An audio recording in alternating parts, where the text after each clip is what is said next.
Do I miss my awesome Jeep Wrangler JKU that I sold recently about 4 months ago and bought this top-of-the-range MGHS Essence?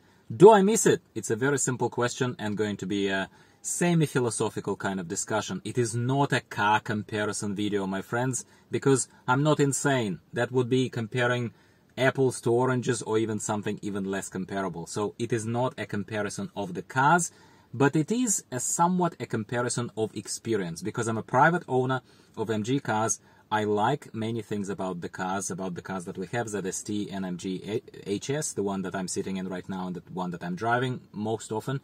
But I still have very, very, very warm memories of my Jeep Wrangler, and I'd like to share just my thoughts with you in case you are thinking about downsizing, in case you are in a different class of a vehicle right now, and you're thinking, maybe I should just change the car, downsize basically, and get into something like this. So perhaps these thoughts will help you kind of set your expectations straight. Hello again, I'm Dimitri, and this is MG Owners Australia. If you're new here, you're most welcome here.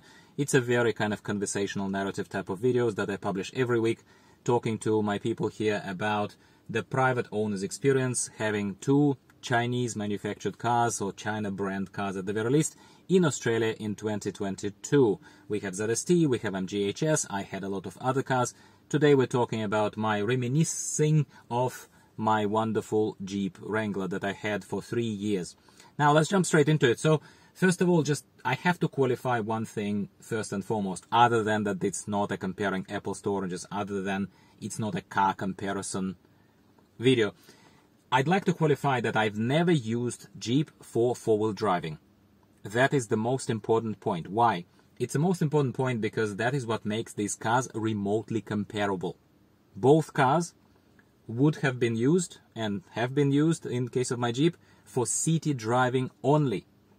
I have not bought Jeep for four-wheel driving. I barely took it off-road like once, and it was more driving down to the beach, off the beaten road type of stuff, rather than proper four-wheel driving. It was a waste of why kind of people would normally buy a Jeep. It was a waste. I acknowledge that straight away. Let's just be clear here with each other. I bought it because I loved the shape, I loved the American muscle sense of it, I suppose. I loved the size, I loved the tankiness of it, I loved the weight. I loved the fact that it was 2.5 tons of steel. And it gave me certain weight and size on the road that I like. I'm a very careful, very good driver, at least I believe so. But at the same time, you know how Australian roads are. If you don't, just take my word for it. People change lanes without intersecting, without indicating, all this kind of stuff. And I'll be honest with you, at some point you think, I am a careful driver, I have a dash cam to prove that I'm right. If you decide to change from the first lane to the third lane right in front of me and I can't do anything about it, and I hit you and cut you in half because it's 2.5 tons of steel, my friend, well, it's on you. It never happened to me, and I don't wish it upon anyone. But all I'm saying to you is that unapologetically, I loved the size, the weight, the muscle, like I said, the tankiness of the Jeep. And that is why I bought it. I loved sitting higher in it. I loved looking a little bit down, kind of not down on people, but down onto the traffic. It gave me much better vantage point. At least I felt that way back then. And occasionally I catch myself thinking same thoughts. But we will talk about MG in a second. So these are all the front-loaded, emotion-based, obviously, thoughts of what I evidently miss about my tank, about my Jeep Wrangler. During the pandemic, why did I sell it during the pandemic? As the car was mostly parked just outside. We were kind of in a lockdown, at least here in Sydney, as a lot of other areas of the world. You couldn't drive really anywhere other than a couple of exceptions that I'll talk to you about in a sec. And it felt like a $50,000 car, 50 a little bit plus, a little over 50, I paid 53 or something for my Jeep Golden Eagle. As wonderful as it was, as freedom instilling, freedom feeling kind of that it gave me in the past when I bought it, it felt like the 50 grand are just sitting there in the rain doing nothing. Additional to that, it sort of caught up with me that I never take the car off-road, and I had no intention to. So before you tell me, oh, Dimitri, maybe you should have, I don't wanna. It's not my thing. I like the sense of freedom. I like being on the road. I like the sense of travel, or maybe thinking now more and more about camping, but that is a topic for another time. So I, for example, at the moment am thinking about this suburban / intercity kind of camping use cases that this car enables to an extent, but you can't sleep in it. You know what I'm saying? And it's not like I would have slept in a Jeep, but you could have if you wanted to, because it was massive. It was a wagon, like a proper wagon, right? So yeah, I wanted to travel. I wanted to have the sense of freedom, but at the same time, not four-wheel driving per se. I would have not taken the car rock hopping as they do in Jeeps. I would have not lifted it. I would have not done any of that. I simply loved it for what it was. And it caught up with me, that feeling of a waste. Financials have not been exactly in the state that they were in for me personally, professionally, from 3.5 years ago when I bought the Jeep. I bought it because I could, okay? I bought it because I could. We buy a lot of things because we can, don't we? But in this particular case, I thought, you know what? Pandemic times, shortages of cars, the car is in a fantastic condition and somebody will make a better use of it. Low kilometers and all of that kind of stuff, no damage, no everything. And I sold my Jeep, very fortunately, to someone who had actual use case of taking it off-roading with his family in mind. And I still wish them the best of luck, and I hope that the car serves them really, really well. So I'm happy for them. I'm happy for my car as well. I think it's like the car went into good hands, and that's how I felt about it.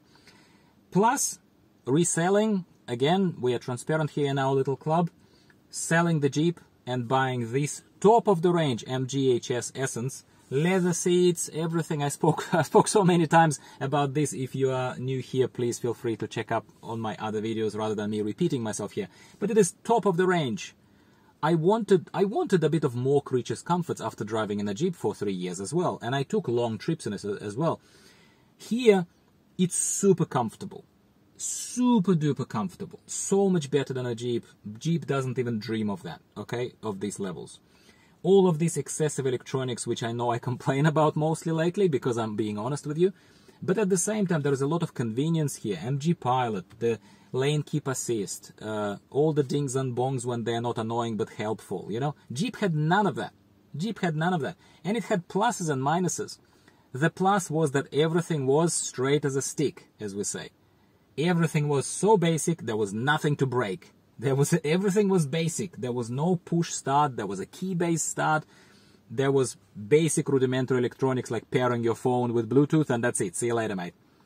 Here, all these glitchy infotainment systems, all these weird warnings, release steering stuff that I spoke to you plentifully, you know. So there are pluses and minuses to both of those worlds. I fondly remember my Jeep. How awesome it felt in its simplicity. Unapologetic, rugged simplicity is what I loved about it. And extra creatures comforts and extra bells and whistles is what I kind of love about this car. So that's in a nutshell how we divide these two cars in our heads. And what I was saying to you before, or started saying anyway. So I bought my Jeep for a bit over 50 grand in the good old days. And then downsizing financially during COVID times, and to make sure that that car doesn't just sit there and rot while it could be helping someone else, and I wanted my money back a little bit, you know. I saved, by selling that car and buying this car, I saved close to $15,000. Close to $15,000 because I sold my Jeep almost for the same money that I bought it for, which is unheard of. But that's what the pandemic kind of enabled. It was a very resellable car. It was a very desirable car in Australian kind of context and in terms of what kind of freedoms it enables to people and build quality and everything else. I know there is a lot of criticism of Jeeps on YouTube. By the way, as I qualified to you that I never took the car off-road, I will also qualify for you that in 3 years of me using the car, yes, city driving, yes, intercity driving, but long drives all the time, never had an issue. Never had one little issue with my Jeep. Never. And had fantastic experience with the service center, Jeep service center here in Sydney. No problems. So whatever they say to you about the Chrysler group that owns Jeep is evil, blah, blah, blah, you surely would have heard a lot about it. Maybe it's true. Maybe it's true because I'm trying to be respectful of those people as well. But I can tell you, my friends, It has never happened to me. I had no issues with that, so that was definitely not a reason to sell. Not a reason to sell whatsoever. And again, with MG as well, of course, it's a very short lifespan right now, and I have some other annoyances, other problems with it that I reported to you many times. But I also had kind of no problems, no massive problems, fingers crossed, and no massive problems with their service center either. So they're also pretty good. They're also all right.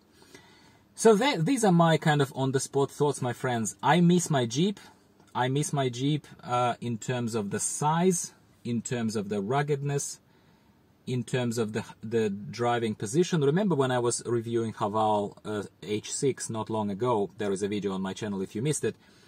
One of the points that I made was that while the finishes and sense of luxury and everything else is in MG is head and shoulders better than in Haval, in my humble opinion, what I liked a few things about Haval, but what I liked particularly about it was that you set significantly higher. I felt like I was significantly higher in Haval.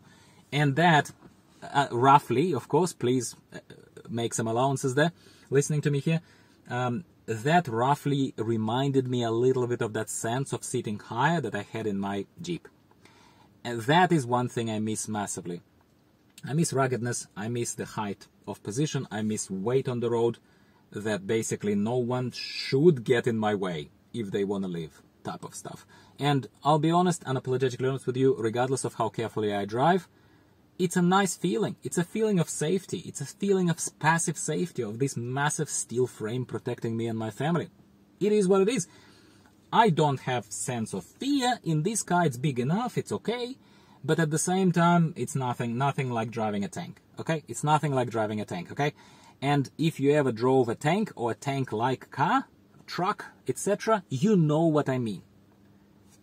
Hit the like button, my people, and tell me in the comments down below if you ever drove a truck, a Jeep, a something, and then you changed into a softer car, softer experience that relaxed you, that created for a nicer family and your own trips around town and across towns.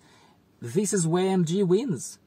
It's still amazing, massive value for money, and it still gave me exactly what I was buying. It gave me money back when I sold the Jeep and exchanged, yep, fantastic win.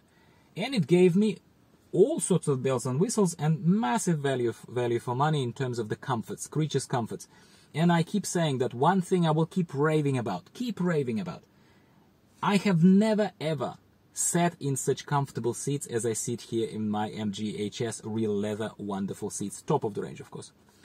I have never sat in anything more comfortable. They are the most comfortable seats I've ever been in. They are amazing. Jeep has nothing on them, nothing. But Jeep has a lot of other things which I will remember always fondly. And these are my thoughts immediately today, my friends. I thought I'll connect with you on an emotional level and perhaps, I don't know, give you this perspective of someone who used to drive a truck, perhaps.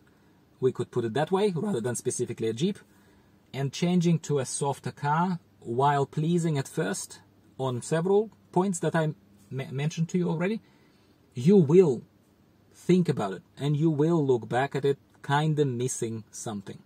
And that missing something is with me today, as I'm recording this for you, my friends. It's not a sad video, but this is just coming from the heart. These are honest thoughts. Please share yours. I love talking to you in the comments below my videos. I love connecting with you, learning about your own experiences, both from within MG and other cars.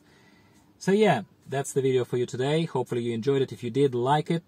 Your vote always counts. It brings more people to our little club, and I really appreciate it. Thank you very much. Subscribe for more nice narrative, kind of casual videos from me about MG, other cars. As soon as the weather clears, I will try and plan some vehicle comparison videos for you, some other kind of things where I drive one car similar to this. I compare it a little bit. At least that's in my plans, definitely. And, of course, we still have ZST to continue looking at a little bit closely, my wife's car, and other topics. So, thanks very much again for tuning in today and supporting me so far. And I'll be speaking with you again about something else in about a week's time. See you later. Bye for now.